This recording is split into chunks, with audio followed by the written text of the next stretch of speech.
On est Bonjour Tattoo Club. Moi c'est Torly, tatoueur depuis une petite dizaine d'années. Et moi c'est Jean et je fais les dessins. Et on est là pour Don't Touch My Tatoueur.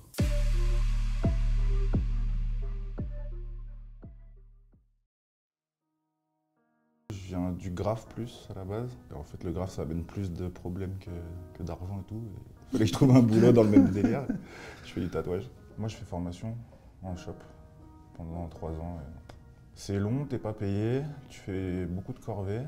Mais si t'as des bons formateurs tatoueurs, franchement ça se passe bien. Ils t'apprennent beaucoup, ils te laissent regarder tout ce qu'ils font. Après bon, tu te tapes toutes les stérilisations de tout le monde, tous les postes, tout le ménage. C'est comme ça que ça rentre. Moi je viens du graphisme à la base et du dessin. Je fais toutes mes études et après peut-être 4 ou 5 ans dans le milieu un peu de l'art, du graphisme, à faire un peu des expos un peu partout, à essayer de construire une identité graphique un peu forte. Je me suis un peu orienté vers le tatouage, qui est un truc que je kiffais déjà de base, et vers le dessin de tatouage en particulier. Et on a fait la même école avec Torly, pardon. On s'est retrouvés 10 ans après l'école. Et voilà, depuis on ne s'est pas lâché.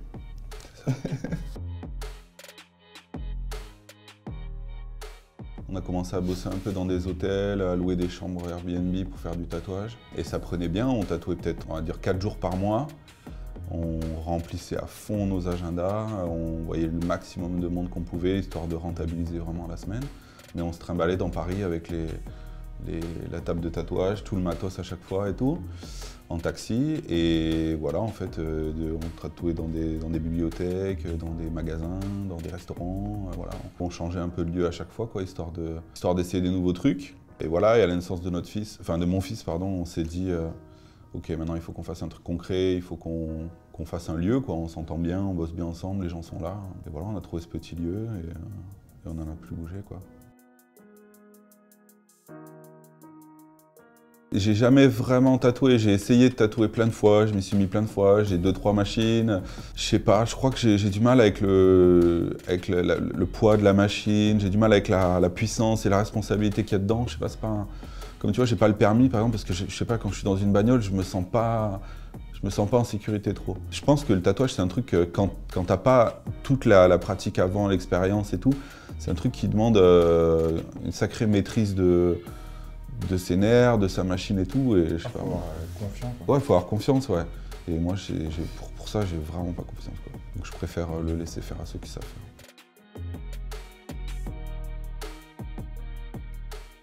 Alors moi, mon rôle, c'est de prendre les rendez-vous, d'accueillir les clients, de préparer le dessin avec eux, de préparer le stencil, de le poser, et puis une fois qu'ils sont tatoués, de les récupérer, nettoyer le tatou, le cellophaner, expliquer les soins et encaisser.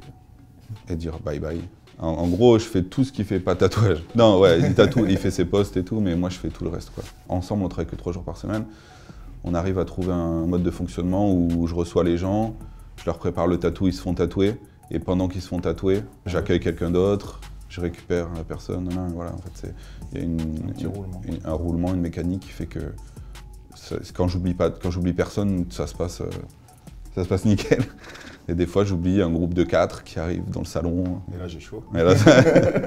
Des fois, quand j'oublie, je vais voir Flo et je lui fais « Je suis désolé, mais j'ai oublié un gars, je suis désolé. » Et le pire, c'est que c'est lui qui voit arriver les gens avant moi dans le salon. Parce que je suis en face de la porte. Il est en face de la porte, il voit de loin et il voit arriver les ombres et il fait « Oh là là, ça va être chaud. »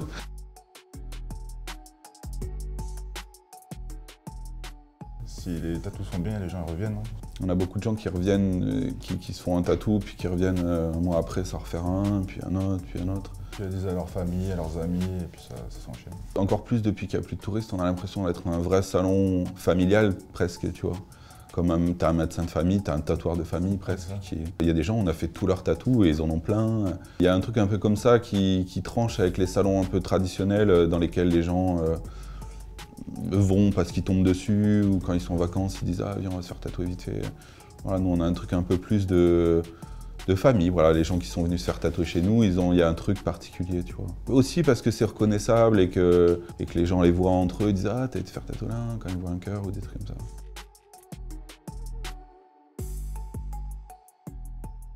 J'avais lu, je sais plus trop où, un gars qui disait si tu veux réussir dans l'art, fais le même truc tous les jours. Et il y a un moment où il y a un truc qui va se passer, tu vois, parce que voilà, ça va devenir ton truc. Le fait de faire plein de trucs et de plein de styles, pas plein de styles, mais plein de genres de dessins et plein de motifs et plein de trucs, c'est génial parce que ça fourmille, ça crée un immense panel d'images. Mais au final, tu sais, tout le monde sait, hein, quand t'as le choix, t'as pas le choix parce que tu sais pas quoi faire, tu vois, tu fais jamais de choix. Alors que quand on te propose 2 trucs, c'est facile de choisir, tu vois. Les cœurs, j'ai commencé à en faire il y a peut-être 5-6 ans, pour des marques d'abord, chez Colette, pour Adidas, Nike, des marques pour lesquelles je bossais avant.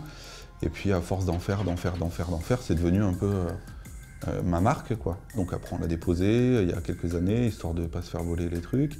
Et ce qu'on fait au salon, c'est... Moi c'est ce que je préfère dessiner parce que c'est les trucs les plus perso.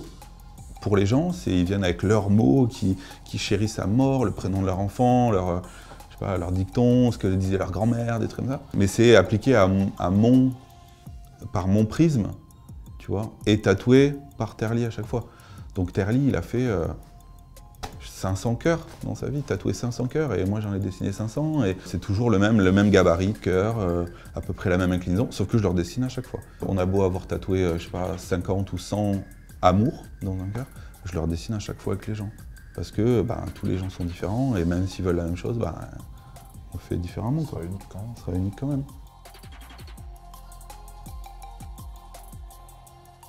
Les projets intimes, je les ai en face. Des fois, je le dis même pas à flot, tellement c'est triste ou des trucs comme ça. Mais oui, les gens qui ont perdu leurs parents, des mamans qui ont perdu leur bébé, des fausses couches à marquer, des trucs comme ça, c'est très dur. Moi, j'essaie de pas être dans l'apitoiement parce que ça fait pas avancer et j'ai jamais été trop comme ça, donc je tirerai pas mort, parce que je vois le tatou comme une solution. Et voilà, je pense que pour le coup, ça aide les gens, tu vois, parce qu'ils ont besoin de marquer, ils ont besoin de souffrir pour des trucs.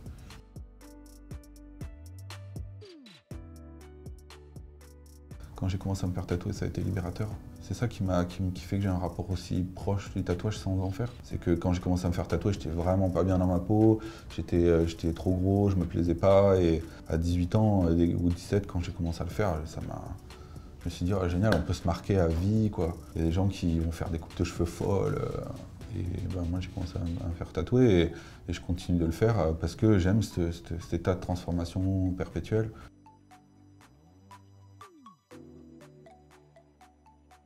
Ouais, Instagram, ça peut aider. Hein. Ça peut aider comme ça peut te nuire complètement. Si tu fais quelque chose de mal, les réseaux ils vont se charger de te montrer, de te l'exposer. C'est Balance ton tatoueur là, qui font ça en ce moment-là. Il y a plein de tatoueurs qui prennent pour leur grade, après c'est tant mieux, parce qu'il fallait les dénoncer. C'est-à-dire que c'est pareil, c'est comme pour tout, mais quand tu as une grande vitrine et que tu dois afficher ton taf, soit ça passe et les gens y regardent, et soit ça passe pas. Et plus tu es visible, plus tu as une responsabilité envers les gens, je pense. Même les gens qui sont pas forcément bons peuvent être connus grâce à Instagram en ayant une bonne publicité, quoi. Ouais, une bonne tête, en gérant bien le marketing, les trucs et tout. Il y avait ce truc-là un peu avec les graphistes, j'ai l'impression, il y a peut-être 10 ans, où les graphistes c'était un peu les superstars ou les typographes et tout. Voilà, la roue tourne un peu. Ouais.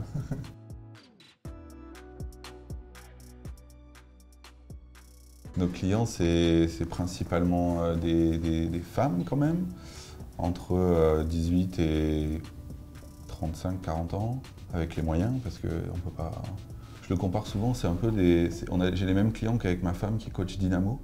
Voilà, on a à peu près la même cible. Si tu peux te permettre d'aller chez Dynamo, tu peux te permettre de te faire tatouer de temps en temps.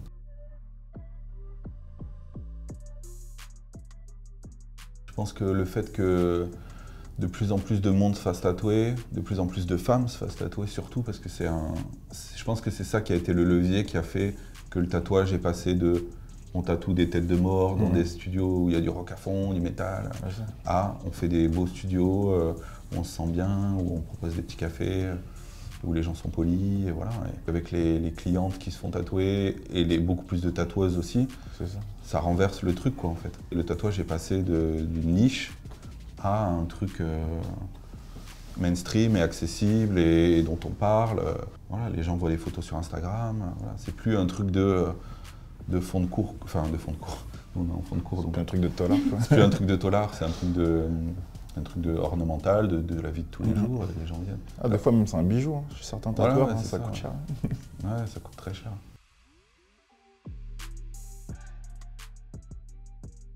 Le fait qu'il y ait beaucoup plus de monde qui veuille se faire tatouer, ça amène aussi son lot de beaucoup de gens avec des photos Pinterest qui disent je veux exactement ça, exactement au même endroit que la meuf.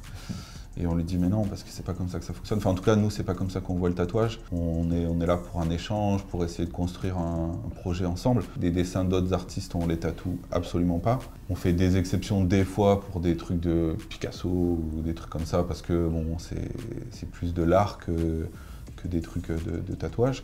Moi je reste poli toujours parce que c'est quand même nos clients, mais on refuse poliment, on dit non, c'est pas pour nous. Et les gens ils le comprennent hein, franchement, hein. Mais on essaye d'avoir toujours de la place pour les gens. Et quand il y a des projets qui sont vraiment des projets vraiment personnels et intimes pour les gens, dont ils ont besoin et tout, quand on fait du tatouage un peu plus social, on arrive toujours à avoir de la place pour les gens. Au pire on travaille 1 heure de plus ou 1 heure avant. Fallait pas que je dise ça parce que les gens ils vont me dire ah j'ai un truc hyper intime.